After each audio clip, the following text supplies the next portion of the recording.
안녕하세요. 대구 좋은가족교회 여디스의 최영주입니다. 지난 시간 복음 클래스를 듣고 느꼈던 저의 짧은 소감을 함께 나누려고 합니다. 교회를 다니지만 복음에 대해, 구원에 대해, 또 구원을 얻는 온전한 믿음에 대해 정확히 알지 못하는 사람 중 하나가 바로 저였습니다.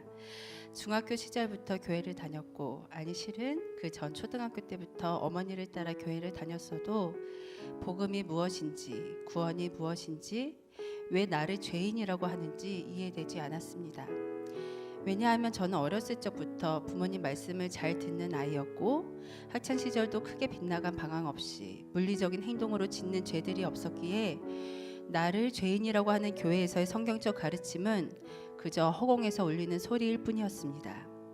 복음 클래스 책의 서론 부분에 단지 지식적으로 그리스도를 받아들임으로 내가 그리스도인이 되었다고 말할 수도 있지만 좀 더 진정성 있게 그리스도를 받아들이는 것, 구원의 확신, 복음에 대한 명확한 이해가 필요하다라는 이 서론의 부분이 참 제 마음에 와닿았습니다. 왜냐하면 제가 어렸을 적 다녔던 교회들은 맹목적인 믿음만을 강조하거나 복음에 대한 명확한 지식을 가르쳐 주는 교회가 많지 않았습니다. 중등부 공과 시간에 말씀에 대한 궁금증이 많아서 선생님께 여쭤보면 예상 못한 저의 질문에 당황해하시며 명확한 답을 해주시지 못한 경우가 참 많았거든요. 그러다가 결혼 후 섬기고 있던 교회에 전도 폭발 훈련이라는 훈련 과정을 배우게 되었는데 1단계 과정에서 복음에 대해 전도문을 외우고 훈련생의 자리에서 성실하게 배워가고 있었습니다. 1단계 과정이 끝나갈 무렵에 저에게는 깊은 혼란이 생겼습니다. 그것은 바로 하나님이 계시다는 것은 알겠는데 예수님이 하나님이시라는 것, 예수님이 인간의 몸을 입고 진짜 내가 살고 있는 이 현실 속에 내려오셨다는 것, 예수님이 간디나 세종대왕처럼 위대한 역사 속 인물이 아니라 신이 이 땅에 내려오셨다는 그 이야기가 저는 도저히 믿기질 않았습니다. 예수님이라고? 전도사님, 하나님이 계시다는 것은 알겠는데 예수님에 대해서 잘 안 믿겨져요. 이런 제가 누굴 전도한단 말인가요? 전 다음 단계 수업을 듣는 게 순서가 아닌 것 같아요. 라고 저의 마음을 솔직하게 말씀드렸습니다.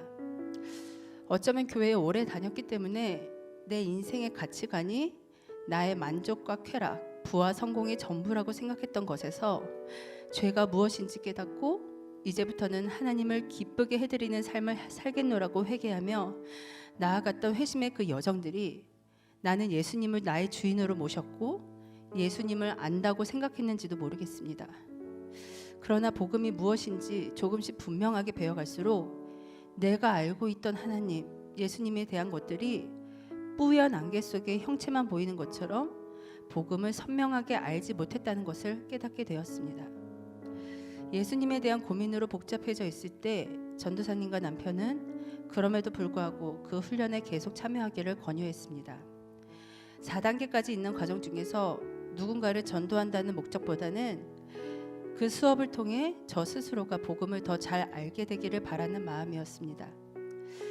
나를 좀 더 지식적으로 이해를 시켜줬으면 좋겠는데, 좀 더 딱 부러지게 나를 알려줬으면 좋겠는데, 그러면 내 마음이 좀 더 시원할 것 같은데, 내 안에 있는 이 답답함이 참 어려웠습니다. 그래서 그냥 기도했습니다. 하나님께 솔직하게 나의 마음에 대해서 예수님을 더 알게 해달라고, 예수님을 더 느끼게 해달라고 기도했습니다. 그러면서 내가 할 수 있는 훈련 과정을 열심히 해나갔습니다. 2단계, 3단계, 4단계의 과정을 배워나가면서 나를 위해 십자가에 달리신 예수님, 시편 8편 다윗의 고백처럼 사람이 무엇이기에 주께서 그를 생각하시며 인자가 무엇이기에 주께서 그를 돌보시나이까.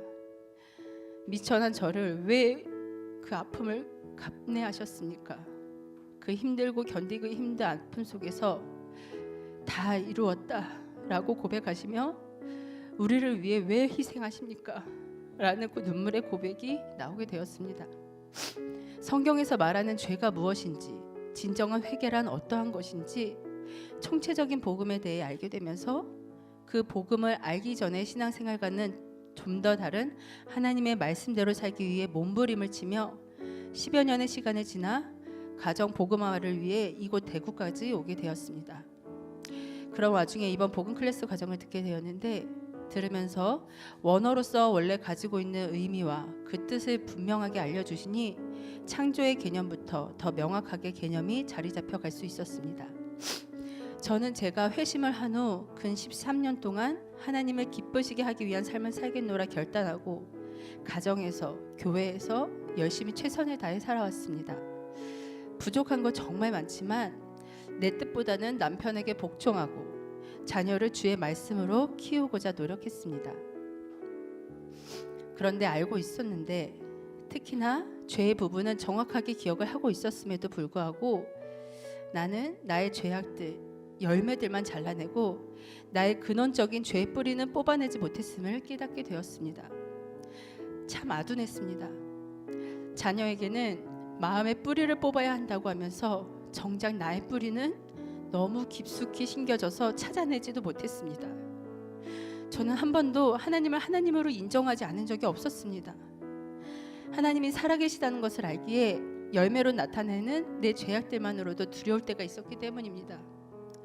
그런데 이러한 내 죄악들이 하나님을 향한 불순종, 하나님을 인정하지 않은 교만에서 나온 뿌리라고는 왜 생각하지 못했을까요? 결혼 시작부터 저희 부부를 코칭해 주신 영적인 아버지 어머니가 계십니다. 아버지께서는 저에게 제가 가지고 있는 불안과 염려, 이 마음의 쓴뿌리가 이 토양을 갈아엎지 않으면 안 된다고 늘 말씀해 주셨는데 그때는 정확하게 어떻게 고치고 나아가야 할지 몰랐었습니다. 그런데 이렇게 복음 클래스를 듣고 개념을 다시 명확하게 정리하다 보니 이제야 그 뜻을 알겠습니다. 나의 쓴뿌리는 하나님께 순종하지 않고 내 멋대로 하려고 했던 나의 마음들, 하나님의 자녀로 키운다 하면서 내 프레임 안에서 내 이상의 틀에 맞게 하나님의 기쁨보단 내가 기쁜 아이들로 자라나게 하려 했던 나의 교만들이었던 것이었습니다. 철저하게 회개하며 돌이키겠습니다. 돌이켜서 내 프레임을 깨고 철저하게 하나님께 순종하겠습니다. 이 글을 쓰면서 참 부끄러운 저의 낯짝들이 드러납니다. 하지만 이것을 깨닫게 하시니 참 감사합니다. 더 늦지 않고 내 죄의 뿌리가 무엇이었는지를 이제라도 명확하게 알았으니 이제는 이 썩은 뿌리를 뽑고 풍성한 옥토밭이 되도록 복종하는 삶을 살겠습니다. 하나님께 회개하고 다시 나아가는 삶, 그렇게 나아가다 넘어져도 다시 몸부림치며 나아가서 건강하고 견고한 믿음의 뿌리가 내 안에 내려지고 내 삶의 생명나무가 풍성히 자라서 자녀들에게 또 그 자녀의 자녀들에게 거룩한 생명의 씨앗이 뿌려져서 다시 한번 이 땅에 하나님 나라가 회복되길 소망하며 소감문을 마칩니다. 감사합니다.